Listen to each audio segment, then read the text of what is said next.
Here we are. Week 10 is in the books. Week 10. Give yourself a big round of applause for making it to week 10, everybody. We have 4 weeks left of the regular fantasy season, and 4 is about the amount of people I've got to pay their dues so far this year. So pay up, people. Let's go. Let's go. Pay your dues. Moving on to football. Talking about real football, Bills victorious, nice. Would have been really nice if the Broncos could make a field goal, a 35-yard field goal at the end of the game. And then this game with the Chiefs this week would be for the 1 seed. I'm already preparing myself for all the narratives this week. If the Bills, lose this game, it's going to be, Chiefs own the Bills and, Allen can't beat Mahomes and blah, blah, blah, blah, blah, whatever. If we win the game this week, which we've beaten the Chiefs in Arrowhead the last 3 years in a row in the regular season, the narrative is going to be exactly that. Who cares? Do it in the playoffs. Chiefs still, Mahomes still owns Allen, blah, blah, blah, blah, blah, even though they're 4-3 against each other. Bills are really in a no-win situation this week.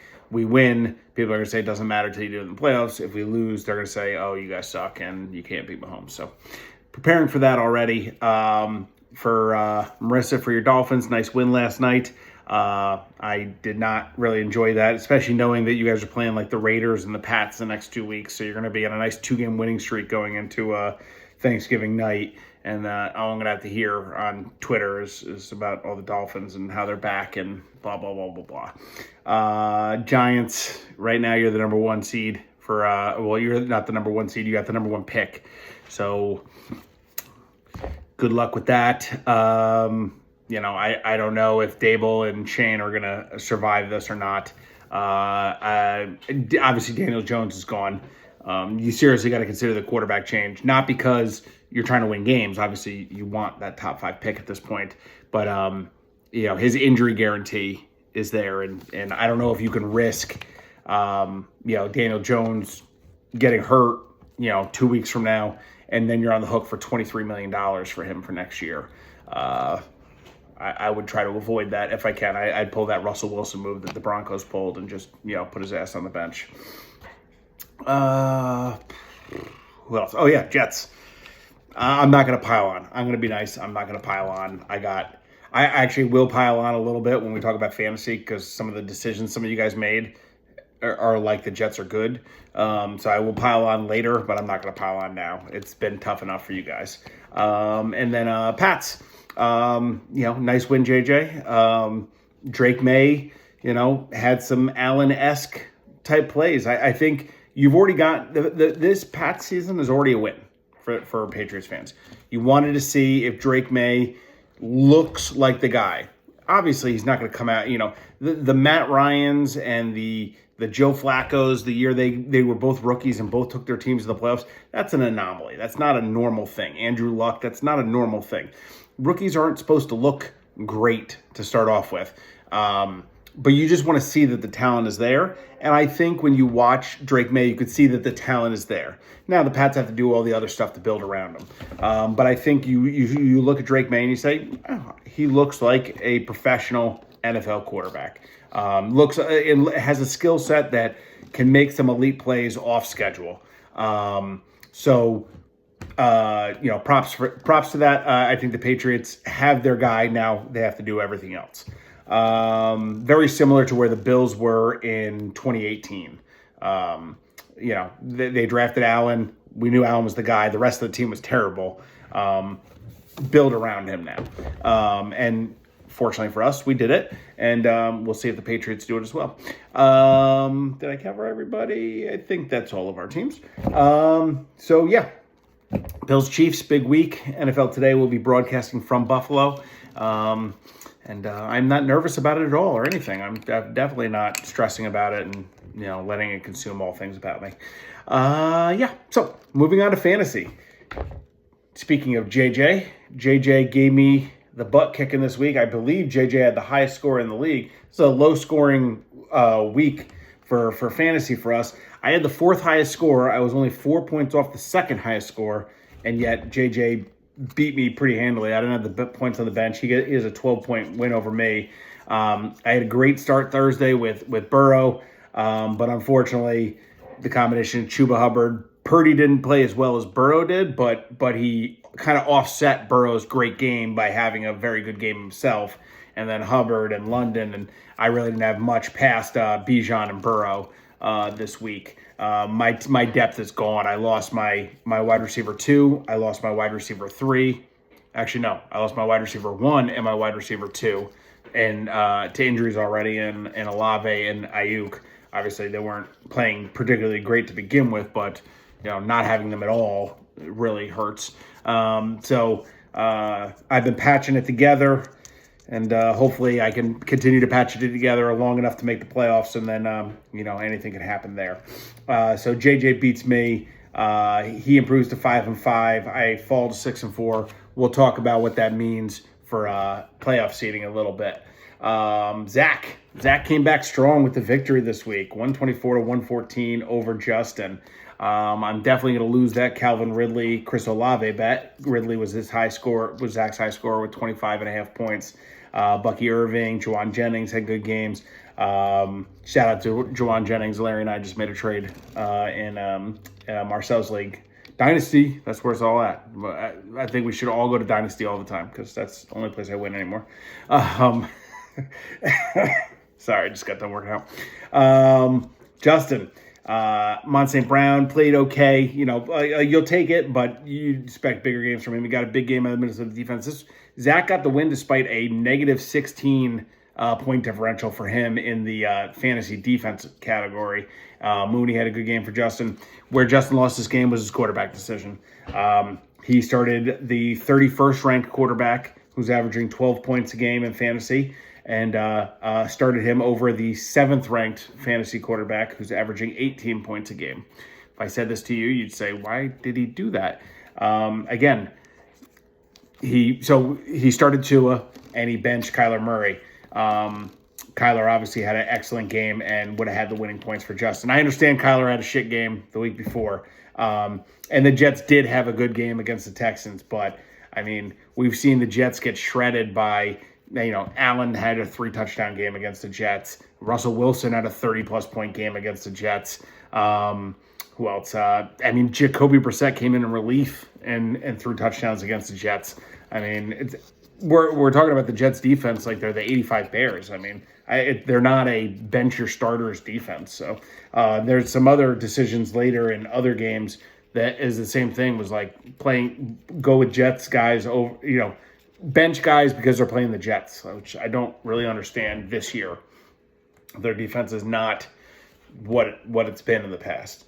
So anyway, Zach improves to 3-7, and Justin falls to 6-4. Moving on, 7-3. Marcel defeats 5-5 Ken. This is an ugly game, 108-83. Marcel got just enough out of Kareem Hunt and Amon St. Brown and Alvin Kamara. Kamara could have had a much bigger game. He literally dropped a 12-point pass in the game. For Ken, he got touchdowns out of Laporta, Montgomery, and Henry, and really got nothing else from anybody else. It just wasn't there. And I don't believe Ken had the bench points either. This was just one of those ugly games. For Marcel, like I said, he eked out a victory, but that's what you got to do sometimes, right? It ain't all going to be pretty. So the 108-83 victory. Like I said, Marcel's at 7-3 now. Ken falls to 5-5. One of our best matchups of the week was Marissa versus Rob. 126-121 game. For Marissa, George Pickens, Justin Herbert, Roddy White, going way back in Falcons history. Rashard White for the Bucks with nice games. Rob got one of the best quarterback performances of the week in Jalen Hurts with 30 points. Travis Kelce's been back the last 2 weeks with this is a 20-point game. I think he had like 24 last week. And then Eckler with a 2-touchdown game. So this was a close one, 126-121. And I believe, if my memory serves, Rob does have the bench points. I think it was Jamison Williams. If he plays Jamison Williams, he wins. Let's see. Yep. Yeah, if he starts Jamison Williams over, why is this in the way? If he starts Jamison Williams over Miles Sanders or Xavier Worthy, he wins the game. So close one, 5-point game. Could have went either way. Rob gets the victory, Marissa gets the victory, improving her record to 4-6 and dropping Rob to 4-6. All right, it's got us on next week now. That's always the problem when I click over to the other one. All right, week 10, moving on. We've got Pit Stains versus Playbook of Eli. Courtney, I believe, started Romeo Dobbs, who was on vacation this week because the Packers had a bye. So those he loses by 4 and started a wide receiver on a bye. So you do the math on if he could have won this game. For Richie, eked it out. Puka got him enough points last night to get him the victory. Allen, despite a couple interceptions, had an 18-point game. And then for Courtney, Lamar had a monster game. Andrews had a very good game, and Breece Hall did enough, but ultimately not enough overall. Like I said, he picks up pretty much. I picked up Mac Hollins off the waiver wire this week and played him in my flex. He scored 12 points. If Courtney picks him up instead, he's victorious this week and maybe a little closer to not doing that 2-4-6-8 challenge. So that's where we're at with that. Richie improves to 4-6, and then Courtney falls to 1-9. Tommy, you have to explain to me what's going on here. Aaron gets the 112-55 victory over Tommy. Tommy is obviously our low scorer of the week. I believe JJ is the high scorer of the week. And I believe Tommy didn't start a RB2, a wide receiver 2, a tight end, or a flex. So I'm going to go with it was a crazy week in the HVAC world. And either that or maybe Tommy went with the strategy of he drafted everybody on the same bye week and just decided he's going to just call this week an L and move on. So you'll have to let us know. I'd say let us know in the chat, but Tommy never answers in the chat. So when you guys see the bets each week, Tommy's and Courtney's bets, I picked them myself because they never get back to me.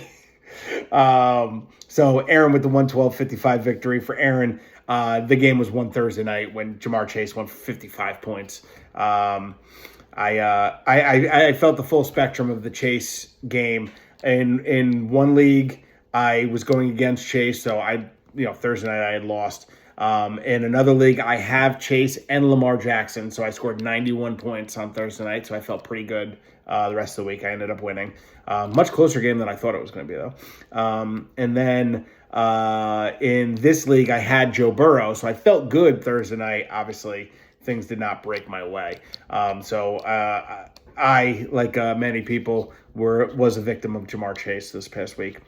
Pierce he got that garbage time touchdown, which obviously helps Aaron, and but he didn't need much help this week when his opponent scores 55. So Aaron 7-3, Tommy falls to 5-5, and then our first place team, Larry, with a 120-93 victory over brother Kyle.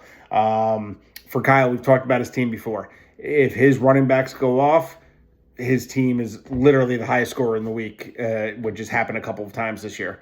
When they don't go off, he's the lowest scorer in the week. This week, Cook had a decent game. You'll take 15.5 points. But Cook played fine. Didn't get much out of A-Chain, got like 10. Didn't get much out of Saquon, got like 8. So that's not a recipe for his team to win. For Larry, Chase Brown with a win. See, this is where you start guys against the Jets. He started James Conner. James Conner goes for 22 points. Joe Mixon with, he's been killing it all year. He got 17 points. Did start the Jets defense, though, got him -3, but ultimately does not hurt Larry in this case. So Larry gets the victory. He's 8-2 and in first place. We'll talk more about that in a second. And Kyle falls to 5-5. Let's talk about the standings. We are jumbled up in the middle. I was just looking at Keo's league, actually. That's a 12-team league. And right now, the 11th place team is 4-6. The first place team is 7-3, which is crazy. There's a 3-game gap between first and 11th, which to me is wild. This is not a whole lot different. We have the 12th place team is 4-6. So Larry's got a little bit more separation than that because he's 8-2. So Larry's 8-2 in first place by himself.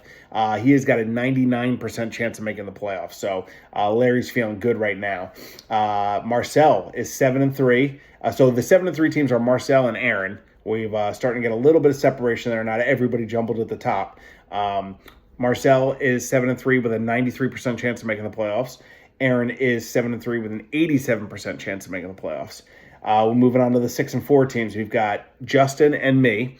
Justin is still feeling good. He's got a 79% chance of making the playoffs. For me, not as clear cut. Like I said, I am patchworking this team together right now. They're 6-4, but I have a 53% chance of making the playoffs. So ESPN is not as high on my team right now. JJ, speaking of patchwork, he's patched it together for this whole season. He's now got Christian McCaffrey back. He's got Cooper Kupp back. So he's feeling good at 5-5 in the 6th seed right now. He's got a 50% chance of making the playoffs. So way to battle. Now we go out of the playoffs at the moment. Still at 5-5, you got Ken, Kyle, and Tom. Ken is looking at a 32% chance of making the playoffs. Kyle is looking at a 31% chance of making the playoffs, and Tom is looking at a 15% chance of making the playoffs. Dropping it down to 4-6, you've got Marissa, Rob, and Rich, with Marissa having a 28% chance of making the playoffs. So she's still in it. I mean, she's battling. I mean, Marissa has almost the same odds as Kyle and Ken to make the playoffs right now. So, they're all going to be duking it out for that 6th seed. And then Rob and Richie are both, hanging on at 15% chance to make the playoffs. Zach's 3-7 with a 1% chance to make the playoffs. And then Courtney is at 1-9 with a 1% chance of making the playoffs. And I'd say about a 90% chance of doing the 2-4-6-8 challenge. So big week of football this week. I believe the Jets play the Colts. Obviously, Bills is the game of the week with against the Chiefs. I could not tell you. I think the Dolphins play the Raiders, I want to say. Let's see. Big game Thursday with Eagles and Redskins. That should be a good one. Help decide the NFC East there. We'll see if the Redskins are totally ready for prime time. Let's see. Yeah, Raiders are playing at Miami, so Miami should win that game. The Pats play this week, or do they have a bye? Patriots. Don't see them. Let's see. Green Bay, Chicago, Jacksonville, Detroit, Minnesota, Tennessee, Vegas, Miami. Oh, there you go. Rams at New England. I would imagine the Rams will win that game, but it's always, you never, West Coast team having to play at 10 o'clock in the morning. It's not always, a given. They sometimes start slow in those games. And then anything else interesting? Cincinnati and Los Angeles on Sunday night should go a long way to determining who is the 6-7 seed in the AFC there. And then I doubt that the Cowboys will beat the Texans, but that would be nice seeding wise if that could happen. For the Giants, you guys are on a bye and got to lick your wounds post Germany. That's about all I got. Go Bills.